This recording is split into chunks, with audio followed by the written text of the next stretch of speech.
कि उसके अंदर जो मैं बोला प्रिंटर था, उसके अंदर ये कैप का एक स्विच नहीं था। क्या है ये सर? ये सेंसर है। ये सेंसर है आपके जो प्रिंटर का जो कवर होता है ना, जो आप इसको यहाँ से उठाते हो तो देखोगे कि जैसे आप उठाओगे तो वो आपको इंडिकेट करता है। यदि आपका पेपर प्रॉपर तरीके से बंद नहीं रहेगा प्रिंटर, तो आपका कमांड नहीं लेगा, फिर आपको एरर देता रहेगा कि आपका जो प्रिंटर है ओपन है। तो उसका ये स्विच है। इसमें क्या है कि आपका 220 वोल्ट की सप्लाई यहाँ से आती है, ठीक है।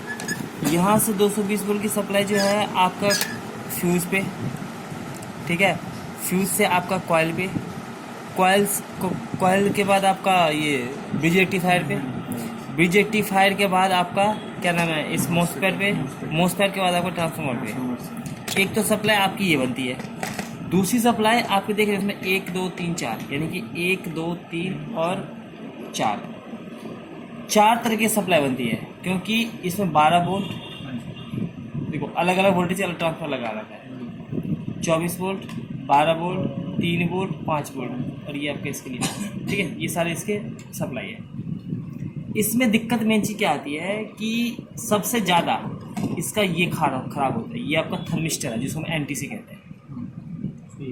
ये खराब होगा तो फिर आपका ये नहीं आएगा, यानी प्रिंटर थर्मिस्टर है, थर्मिस्टर ये दोनों तरफ से बीप मारता है। देखो मीटर तो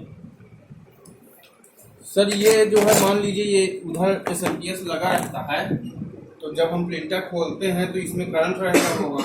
हाँ, तो ये तो ऐसे लगा रहता है ना सर? जैसे भी लगा रहा था तुम कहना क्या चाह रहे हो? ये मतलब कहना मैं ये चाह रहा हूँ कि इसको मान लीजिए शॉर्ट करना हुआ हमको कैपेसिटर जो है ताकि करंट ना मारे, तो वो कैसे मान लीजिए रिपेयर करते वक्त कैपेसिटर तो यहाँ पे लगा नहीं, ये तो ऐसे बंद रहता है, मतलब पूरा खोलना पड़ेगा इसको। तो और क्या, इसको बाहर ही निकालना पड़ेगा भाई। चेक तो करोगे तो बाहर निकालोगे, चेक अंदर थोड़ी कर लोगे। जब खराब होगा तभी तो खोलोगे आप। जब खोलोगे तो उसके यहाँ से जितने भी नहीं, मान लीजिए प्रिंटर जब खोलना हुआ तो प्रिंटर खोलने के बाद मतलब इस साइड ये रहता है। हाँ, तो ऐसे ये लगा हुआ है, मान लीजिए ये ऐसे लगा हुआ है और हम जो है रिपेयर कर रहे हैं, और इधर अभी इसकी कोई ज़रूरत नहीं है क्योंकि इसमें कोई खराबी नहीं है, तो इसको खोलने की कोई ज़रूरत नहीं है। तो अब इधर लगे हुए पे हम इसको कैसे शॉर्ट करेंगे? मान लीजिए करंट मार दे तो मतलब मानेगा भाई। यहाँ पे लगा, ये देख रहे हो क्या टेप नहीं रोक लेना, करंट पे रोक लेना। अच्छा, मतलब हमको ये बोर्ड को छूना ही नहीं है। हाँ, अगर बोर्ड छू लिए तो बाहर निकालो ना। जब तक कैपेसिटर पे जो है हाथ नहीं जाएगा तब तक नहीं मारेगा ना करंट करने के वो लिए। करके और करने के बाद ये हमारा कैपेसिटर है, देख रहे हैं। अब इसमें से हम यहाँ पे लगा के शॉर्ट कर देंगे। मतलब सर जो है इस साइड छूने से जो है कहीं करंट नहीं मारेगा ना? समझिए, इसको दोनों तरफ से करके आपको जैसे करोगे शॉर्ट होता है। शॉर्ट क्यों करते हैं सर? हाँ, शॉर्ट इसलिए करते हैं कि मान लीजिए आपने इसे पावर दे दिया, यदि आप पावर को निकाल भी लोगे ना तब भी इसके अंदर करंट रहेगा। समझिए, पावर निकालने के बाद ही इसके अंदर करंट रहता है। तो इसको डिस्चार्ज करने के लिए हमें ऐसे करना पड़ता है। कैपेसिटर है, इसको यहाँ पे करेंगे पटाख से आएगा। ये भी जितने भी कैपेसिटर है ना बड़े बड़े, जैसे ये सबसे ज़्यादा करंट इसके अंदर होती है, ये हो गया, इस सबको आपको डिस्चार्ज मतलब सर इसके अंदर करंट है, अगर इस पे हाथ छू जाता है तो यहाँ तो नहीं मारेगा? यहाँ पे कोई करंट नहीं मारेगा। करंट मारेगा इसके बैक साइड से। बैक साइड से जैसे आप लगाओगे खराब से करंट मार देगा। कितना करंट देता है सर? करंट देखो इसके अंदर वोल्टेज लिखी है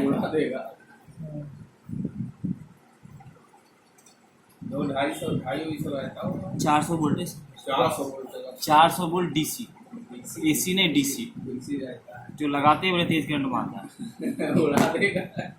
उड़ा देगा ना?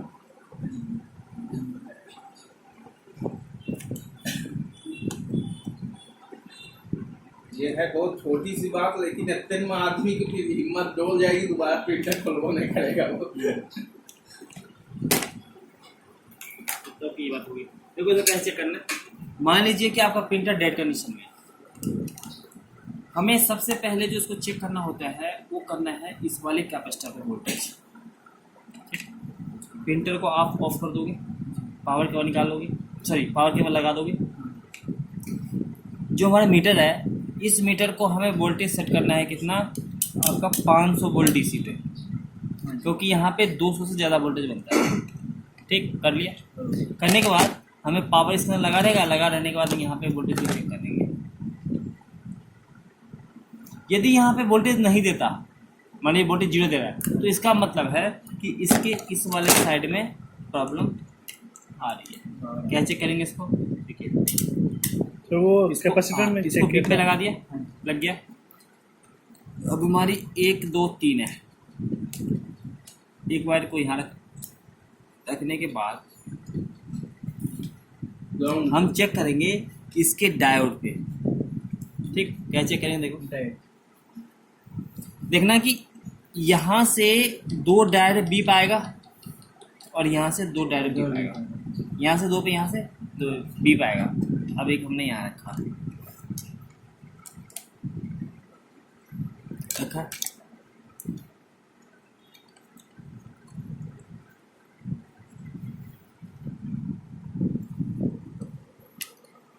क्यों दे रहे, वो सुई दो,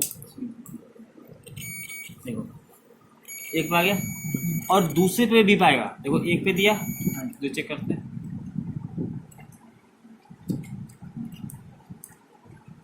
एक पे आ गया, दूसरे पे आ गया। देखो एक पाया और दूसरे पे आ गया। अब इसके दूसरे वाले पिन से, यानी कि इसके इस वाले पिन से, इस वाले पिन से भी 2 डायोड पे आएगा। ठीक है, 2 डायोड पे चेक करते हैं कहाँ का दे रहा है भाई। यहाँ तो रख दिया हमने, यहाँ आ गया, यहाँ आ गया। यानी कि 1 से 2 डायोड पे ये और दूसरा जो पिन है, इस दूसरे वाला पिन से 2 डायोड पे, यानी कि आगे पावर। अब यहाँ से यहाँ तक आ रहा है, लेकिन यहाँ पे आपका वोल्टेज नहीं दिखा रहा, तो इसका मतलब है कि आपका बीजेटी वायर खराब हो गया। ये डायोड, 4 डायोड लगे इसके अंदर, ये खराब हो गया। अब इसमें कैसे, कौन सा खराब है, कैसे कंफर्म करोगे, तो वापस इसको बीप पे लगा देना।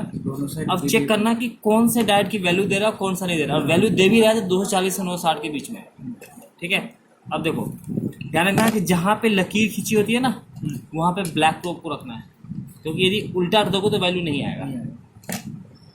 देखिए एक को मैंने यहाँ रखा, ठीक, एक को मैंने यहाँ रखा, दे रहा।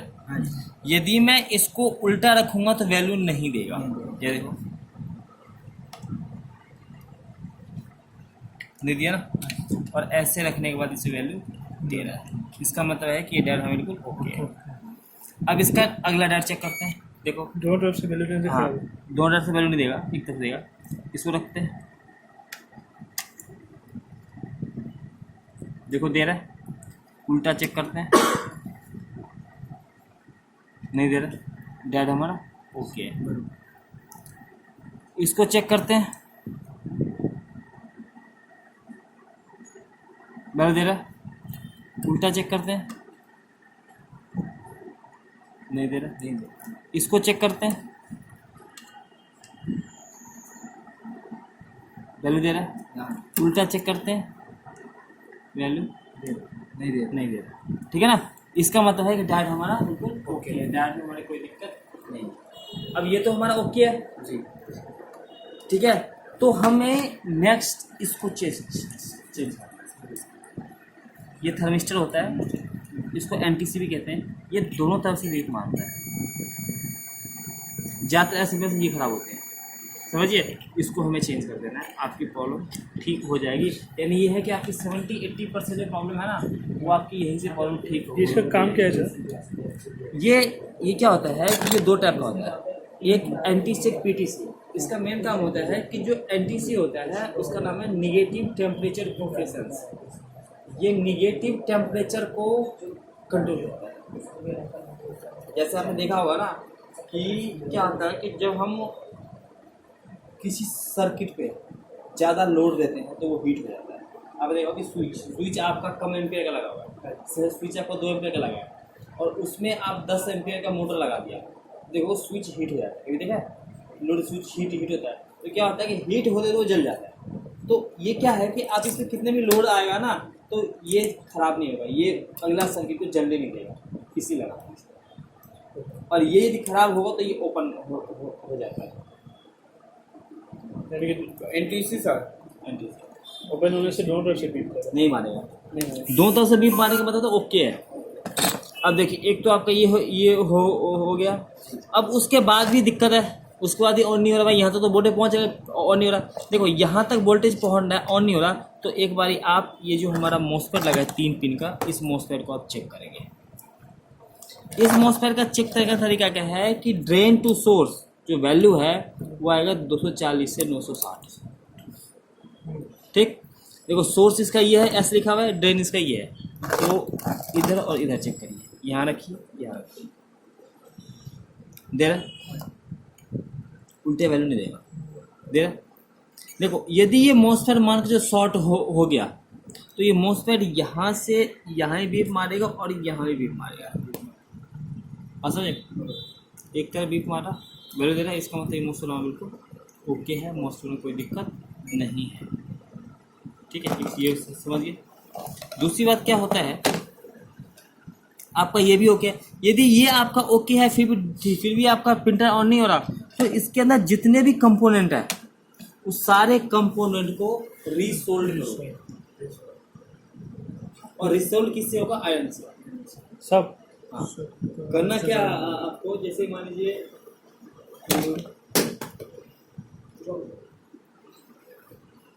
ये हमारा आयरन है, ये हमारा सोल्डर है।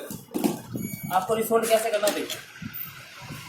जितने भी बड़े बड़े कंपोनेंट है, करने का तरीका ये है कि एक हाथ में इसका आयरन को पकड़ लेना है आपको, ठीक है, एक हाथ में ये हमारा रखा हुआ। हम क्या करेंगे, इस पर लगा रख के और इसको दोबारा से ऐसे करके सोल्डर,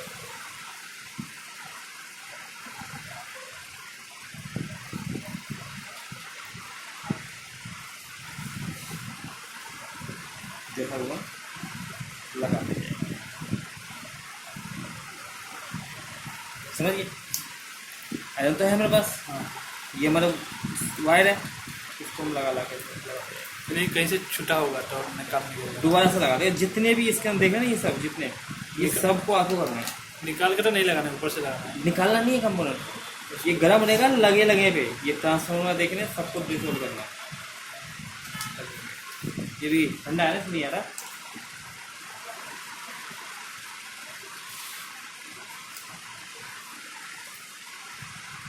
सब तो आपको यदि 1% इसके बाद भी आपकी दिक्कत दे रहा है, हाँ समझे, इसके बाद भी आपकी प्रॉब्लम ठीक नहीं हो पा रहा है, तो ये क्या करेंगे आप,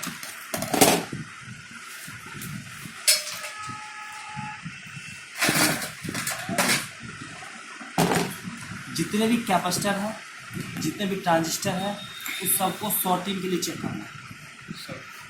कई कंपोनेंट शॉर्ट तो नहीं है, मैं चेक करूँगा। देखो पहले ये हमारा कैपेसिटर है ना, सबको चेक करो, दो से बीप नहीं मारा, बीप नहीं मारा। आपका मोबाइल का भी ग्लास था क्या? नहीं सर, चलो जितने भी सबको चेक करना है। उसके बाद जितने भी ट्रांजिस्टर आप खुद से चेक करो, जितने भी ट्रांजिस्टर चेक करो कि तीनों पिन आपस में बीप तो नहीं मारे, चेक करिए आप। जितने भी मॉसफेट कैपेसिटर सबको चेक करिए, ट्रांजिस्टर 3 पिन का सबको चेक करिए, सब तीनों पिन बीप मारेगा तो खराब होगा।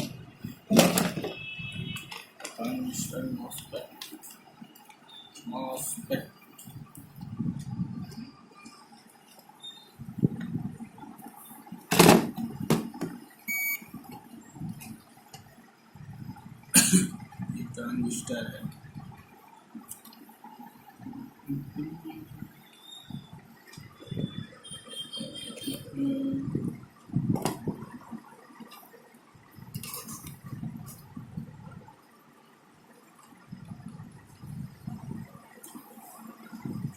सर ये कौन सी आईसी होती है जो ऐसे, ये कौन सी आईसी?